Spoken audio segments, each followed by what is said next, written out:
your view, what would a just and lasting resolution to the Israeli-Palestinian conflict look like? Why do you advocate a one-state solution? Yes. I think that the two-state solution is not working for two reasons.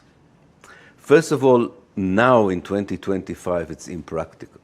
We have 800,000 Jewish settlers in the West Bank, and they don't live in small settlements. They live also in cities and so on. They have turned the West Bank, at least in 60% of the West Bank is now Jewish. So I cannot see where would be the Palestinian state in 40% of the West Bank. God knows what Gaza will be. I don't know, nobody knows. Where will be the Palestinian state? It will be on paper. It will not be a real state. So that's practically. Morally, I also think it's wrong because it only deals with part of Palestine, historical Palestine. The West Bank and the Gaza Strip is only 20% of historical Palestine. And it only caters for the future of part of the Palestinian people. In fact, less than half of the Palestinian people. On top of it, it's very clear that the two-state solution is a reflection of the balance of power, not reflection of justice. So according to the balance of power, it is clear that the Palestinians should get something which is not really a state, maybe a Bantustan, an autonomy. Like in South Africa. Like in South Africa.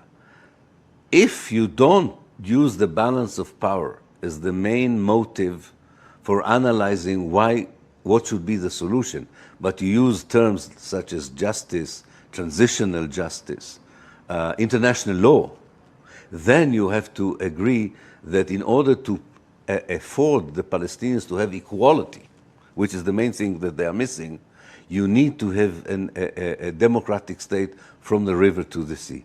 In any other structure, the equality is not guaranteed, not to mention the fact that in transitional justice terms, I should say transitional justice is what happened, for instance, in post-apartheid South Africa.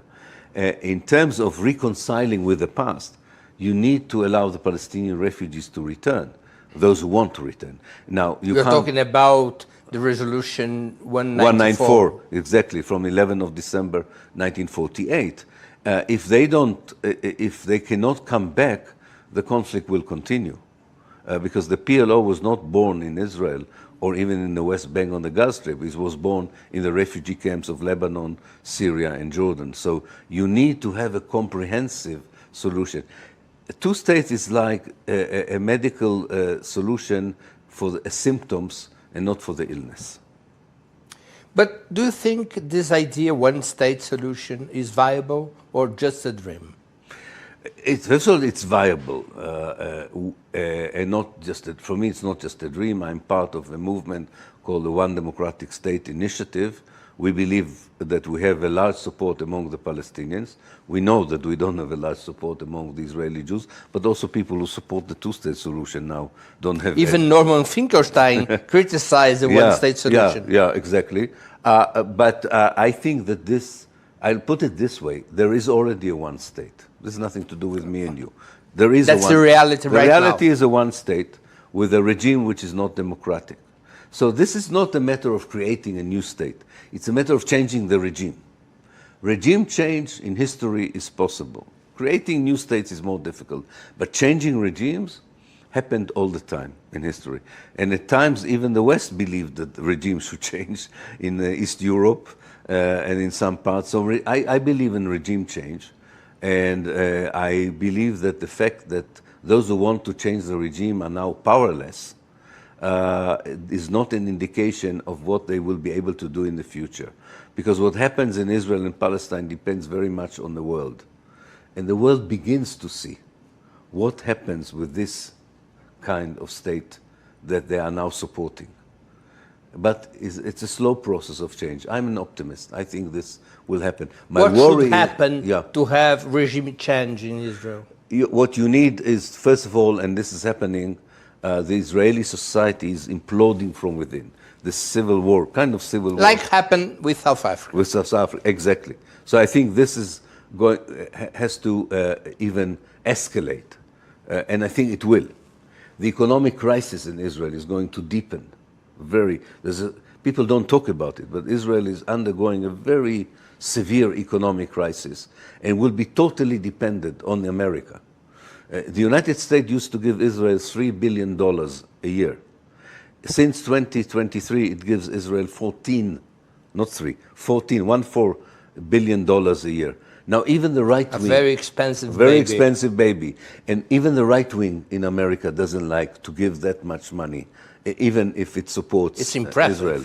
Yeah, exactly. So I think that they have a danger that even their main source of finance, which is both the Jewish people and America, are going to think twice whether it's worthwhile continue to invest that much money.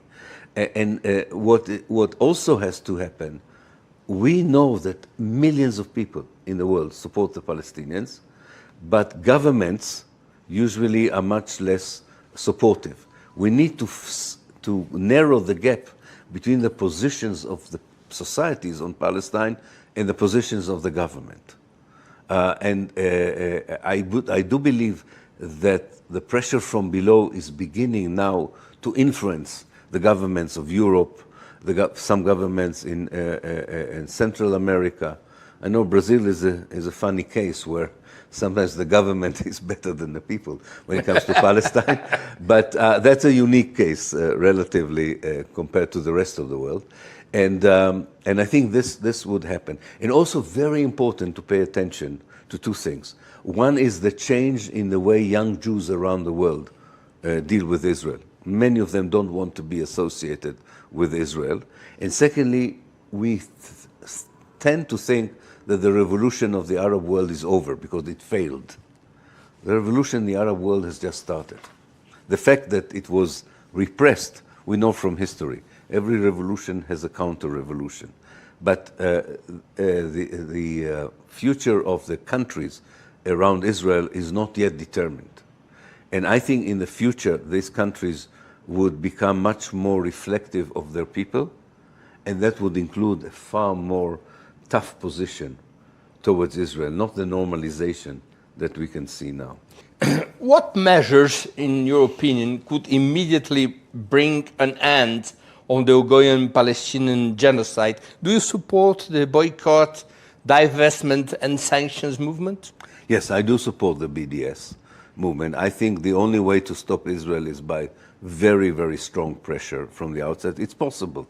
And even if the United States is unwilling to do this, Europe has the power to do it, but is afraid to do it. If the EU would impose sanctions on Israel, would stop the special relationship it has with Israel, then or take measures such as taking the Israeli sport teams out of the European projects and tournaments, I think this is going to at least stop the genocide. I'm not saying that it's going to bring a solution, but at least we would be able to save the life of many Palestinians. Of course, it would be better if it would not be just Europe, if the rest of the world would join Europe, and the best would be if the United States would take such a position. But I'm saying even in the current political constellation, when there's very little hope for the United States to do this, Europe can do this. Europe has the power to do this, but it has politicians that are afraid to do it. Do you think Israel has the right to exist as a Jewish state? I don't really understand this question about do states have the right to exist, because I think states, most of the states in the world were not born out of the will of the people. So I don't think the problem with states is not whether they have the right to exist or not. The question is, does a regime, a certain regime, has the right to continue to exist or not? So it's a matter of regime and not the states. A regime that is an apartheid regime in South Africa was unacceptable and had no right to continue. A regime that was fascist in Spain or Italy had no right to exist. If we are right in defining the regime currently in Israel as non-democratic, as ethnic, as racist, it has to change. So it's far more important, I think, not to fall to the trap of this question, oh, so Ilan Pape, you don't recognize the right of Israel to exist. I don't even care if Israel wants to be a Jewish state. It depends, what does it mean? Because for me, a Jewish state would not expel one Palestinian, would not oppress one Palestinian, would ask the Palestinian to accept the Jews as refugees from Europe and integrate them into Palestine. For me, a Jewish state is something very different than for Mr. Netanyahu. We don't have the same notion of what a Jewish state means. So the question is not, does Israel has the right to be a Jewish state? Does Israel has the right to be a racist state, an ethnic state? And I don't think this necessarily is connected to Judaism. I think it's a supremacist, white European state. Something that is it's very interesting, I think it belongs to the age of colonialism.